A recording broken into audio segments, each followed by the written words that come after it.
আর রাতের বেলা গাড়ি নিয়ে ভাই সৌদি আরবের আবহাওয়া 6 মাস ঠান্ডা 6 মাস গরম। যখন গরম পড়ে তখন তা সহ্য হওয়ার মতো না, আর যখন ঠান্ডা পড়ে সেটাও সহ্য হওয়ার মতো না।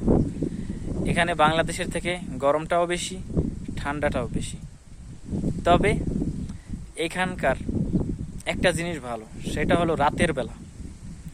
গরমের দিনে যখন রাতের বেলা, তখন কিন্তু আবহাওয়াটা নর্মাল থাকে, না ঠান্ডা না গরম, এরকম সুন্দর একটা আবহাওয়া থাকে। এই জিনিসটা চমৎকার উপভোগ করে আসলে সৌদিরা।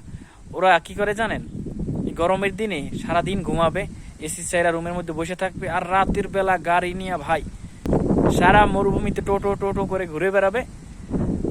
আর কোন জায়গায় কার কি আছে, কোন জায়গায় কোন বন্ধু পার্টি করলো সেই জায়গায় যাবে। একজন পার্টি করে তো আরেকজনকে ডাকে, আরেকজন পার্টি করে তো সবাইকে ডাকে। এরকম করে ওরা সুন্দর পার্টি করে।